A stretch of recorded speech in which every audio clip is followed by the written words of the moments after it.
Morning, friends. Let's read our Bible today, friends, in the book of Ezra, chapter 5. Tatinai's letter to Darius. Now Haggai the prophet and Zechariah the prophet, a descendant of Iddo, prophesied to the Jews in Judah and Jerusalem in the name of God of Israel, who was over them. Then Zerubbabel son of Shealtiel and Jeshua son of Jozadak set to work to rebuild the house of God in Jerusalem, and the prophets of God were with them, helping them. At the time, Tatinai, governor of Trans-Euphrates, and Shethar-Bozenai and their associates went to them and asked, "Who authorized you to rebuild this temple and restore this structure?" They also asked, "What are the names of the men constructing this building?"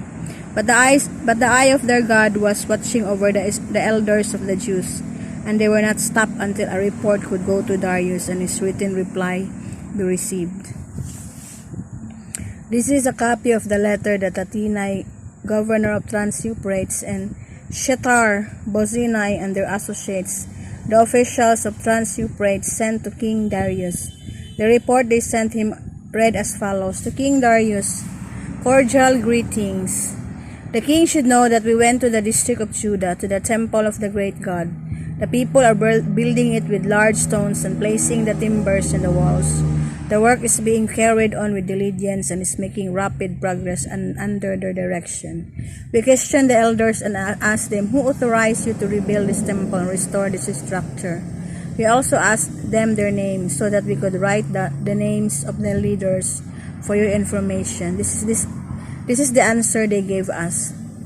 We are the servants of God of heaven and earth, and we are rebuilding the temple that was built many years ago, one that a great king of Israel built and finished. But because our fathers angered the God of heaven, he handed him over to Nebuchadnezzar, the Chaldean king of Babylon, who destroyed his temple and deported the people to Babylon. However, in the first year of Cyrus, king of Babylon, King of Cyrus issued a decree to rebuild his house of God. He even removed from the temple of Babylon the gold and silver articles of the house of God, which Nebuchadnezzar had taken from the temple in Jerusalem and brought to the temple in Babylon.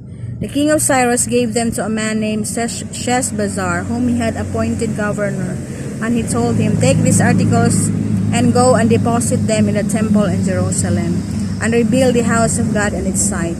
So this Sheshbazzar came and laid the foundations of the house of God in Jerusalem. From that day to the great present, it has been under construction, but is not yet finished. Now, if it pleases the king, let a search be made in the royal archives of Babylon to see if King Cyrus did, in fact, issue a decree to rebuild this house of God in Jerusalem. Then let the king send us his decision in this matter. So, before when the men of God try to rebuild the house of the temple of the Lord, many people, and even Tatinai's,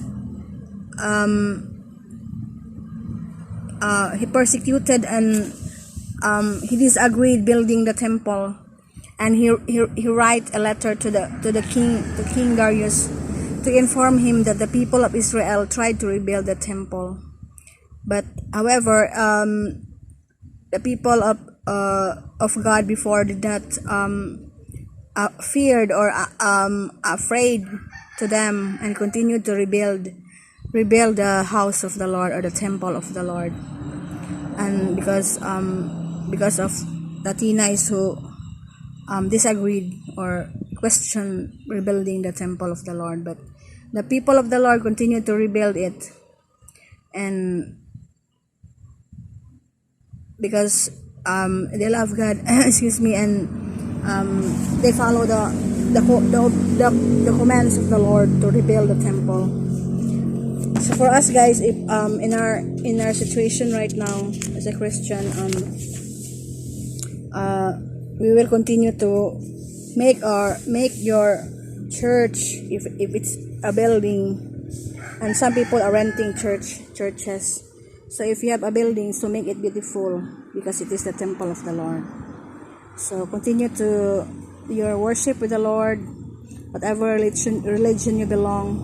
As long as you're not worshiping the devil, continue to make your temple of the Lord beautiful, And also not the building, but also yourself, make it beautiful. To continue praying, reading the Bible, and being a good Christian. Whatever religion you belong right now, as long as you're not worshiping the devil. Continue to worship the Lord in heaven, even if some people will disagree. So, enjoy your faith with the Lord, enjoy your help in building your temple of the Lord. Make it beautiful, because you are going to pray in there, you're going to worship there in the day that of the Sabbath. So God bless you. Good morning.